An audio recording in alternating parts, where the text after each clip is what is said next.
नमस्कार, मैं हूं निकिता और आप देख रहे हैं सत्य हिंदी। एक नजर डालते हैं अब तक की सुर्खियों पर। अमेरिका के राष्ट्रपति डोनाल्ड ट्रंप ने 9 जुलाई से लागू होने वाले टैरिफ को अब 1 अगस्त से लागू करने की घोषणा की है, जिससे अंतरिम व्यापार समझौते को अंतिम रूप देने से पहले अन्य देशों और वॉशिंगटन के बीच मुद्दों को सुलझाने के लिए अधिक समय मिल सके। इसके अलावा ट्रंप ने बांग्लादेश समेत 14 देशों पर टैरिफ की नई दरें लगाने का निर्णय लिया है। ट्रंप ने सोशल मीडिया पर इन देशों के नेताओं को भेजे गए पत्र को साझा करते हुए टैरिफ की नई दर की जानकारी दी। इसके साथ ही ट्रंप ने लिखा कि आपके साथ हमारे संबंधों के आधार पर इसे संशोधित किया जा सकता है। राष्ट्रपति ट्रंप ने म्यांमार पर 40%, थाईलैंड पर 36%, बांग्लादेश पर 35%, इंडोनेशिया पर 32% और दक्षिण अफ्रीका पर 30% सहित 14 देशों पर टैरिफ लगाने की बात दोहराई है।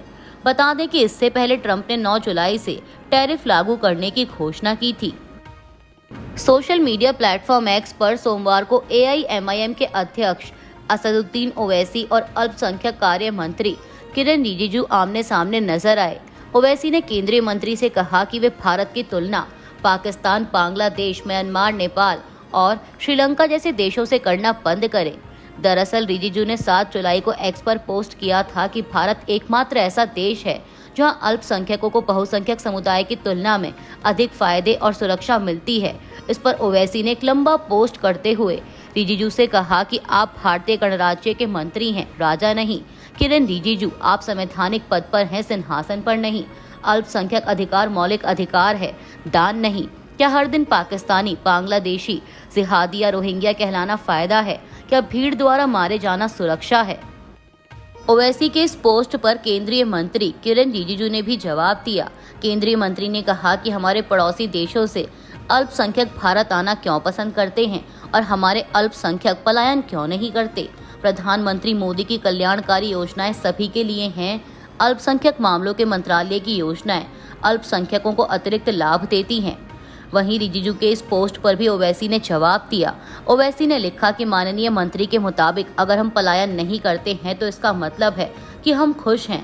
दरअसल हमें भागने की आदत नहीं है। हम अंग्रेजों से नहीं भागे, हम बंटवारे के दौरान नहीं भागे। हम अपने लोकतांत्रिक अधिकारों के लिए लड़ना जानते हैं और हम लड़ेंगे।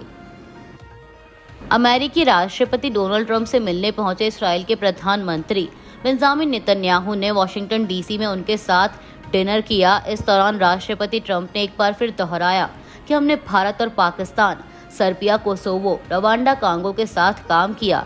यह सब पिछले 3 हफ्तों में हुआ है। हमने बहुत सारे झगड़े रोके हैं। मुझे लगता है कि यह यानी भारत और पाकिस्तान का बहुत बड़ा झगड़ा था। हमने व्यापार को लेकर इसे रोका और वे शायद परमाणु स्तर पर थे। वे दोनों परमाणु शक्ति संपन्न हैं। बता दें कि ट्रंप कई बार भारत और पाकिस्तान संघर्ष विराम रोकने में अपनी भूमिका का जिक्र कर चुके हैं। हालांकि भारत ने ऐसी किसी भी मध्यस्थता से इनकार किया है। भारत के साथ व्यापार को लेकर चल रही वार्ता पर अमेरिका के राष्ट्रपति ट्रंप ने बयान दिया है।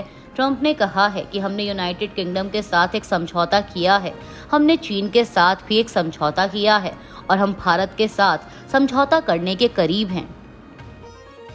इस्राएल के प्रधानमंत्री बेंजामिन नेतन्याहू ने भी अमेरिकी राष्ट्रपति डोनाल्ड ट्रंप की नोबेल शांति पुरस्कार पाने की इच्छा का समर्थन किया है। वाशिंगटन DC पहुंचे इस्राएल के प्रधानमंत्री नेतन्याहू ने अमेरिकी राष्ट्रपति ट्रंप को बताया कि उन्होंने ट्रंप को नोबेल शांति पुरस्कार के लिए नामित किया है। PTI की एक रिपोर्ट के मुताबिक व्हाइट हाउस में मुलाकात के दौरान नेतन्याहू ने ट्रंप को नामांकन पत्र सौंपा। भारत के प्रधानमंत्री नरेंद्र मोदी की ओर से दलाई लामा को उनके जन्मदिन की बधाई दिए जाने पर चीन ने आपत्ति जताई है। चीन ने सोमवार को कहा कि इस पर भारत से विरोध दर्ज कराया गया है। चीनी विदेश मंत्रालय के प्रवक्ता माओ निंग ने कहा कि तिब्बत से जुड़े मुद्दे पर चीन की सरकार का पक्ष दृढ़ और स्पष्ट है। 14वें दलाई लामा राजनीतिक तौर पर निर्वासित हैं, जो कि लंबे समय से चीन के विरुद्ध गतिविधियों में लिप्त रहे हैं, जो धर्म की आड़ में तिब्बत को चीन से अलग करना चाहते हैं। भारत को तिब्बत से जुड़े मुद्दों की संवेदनशीलता के बारे में पता होना चाहिए। उसे 14वें दलाई लामा की चीन विरोधी और अलगाववादी प्रकृति को स्पष्ट रूप से देखना चाहिए। माओ निंग ने कहा कि भारत को तिब्बत से जुड़े मुद्दे पर उन प्रतिबद्धताओं का सम्मान करना चाहिए जो उसने चीन के प्रति जताई हैं और इन मुद्दों का इस्तेमाल चीन के आंतरिक मामलों में हस्तक्षेप करने के लिए बंद करना चाहिए। बता दें कि प्रधानमंत्री मोदी ने 6 जुलाई को 14वें दलाई लामा के 90वें जन्मदिन पर उन्हें शुभकामनाएं दी थीं। इलाहाबाद हाईकोर्ट ने सोमवार को उत्तर प्रदेश के उप मुख्यमंत्री केशव प्रसाद मौर्य के खिलाफ चुनाव लड़ते समय फर्जी शैक्षणिक डिग्री पेश करने और पेट्रोल पंप की डीलरशिप हासिल करने के आरोपों पर आपराधिक मामला दर्ज करने की मांग वाली याचिका खारिज कर दी है। न्यायमूर्ति संजय कुमार सिंह ने प्रयागराज के भाजपा नेता और सामाजिक कार्यकर्ता दिवाकर नाथ त्रिपाठी द्वारा दायर पुनरीक्षण याचिका को खारिज कर दिया। पीटीआई के मुताबिक अदालत ने कहा कि शिकायतकर्ता पुनरीक्षणकर्ता केशव प्रसाद मौर्य द्वारा धोखा दिया गया व्यक्ति नहीं है, इसलिए धारा 39 सीआरपीसी के मद्देनजर धोखाधड़ी और जालसाजी के कथित अपराध के संबंध में एफआईआर दर्ज करने के निर्देश की मांग करते हुए धारा 156(3) आपराधिक प्रक्रिया संहिता के तहत आवेदन करने का कोई अधिकार नहीं था, जो सीआरपीसी की धारा 39 यानी कुछ अपराधों की जानकारी पब्लिक करने के अंतर्गत नहीं आते हैं। कांग्रेस सांसद इमरान मसूद ने सोमवार को कहा कि अगर उनकी पार्टी केंद्र में सत्ता में आई तो 1 घंटे के भीतर वक्फ अधिनियम खत्म कर दिया जाएगा। कांग्रेस पार्टी के संगठन सृजन अभियान कार्यक्रम में मुख्य अतिथि के रूप में बोलते हुए मसूद ने कहा कि कांग्रेस की सरकार बनते ही 1 घंटे के भीतर वक्फ बोर्ड अधिनियम खत्म कर दिया जाएगा। उन्होंने बिहार में चुनाव आयोग की भूमिका की भी आलोचना की और इसे पक्षपातपूर्ण बताया।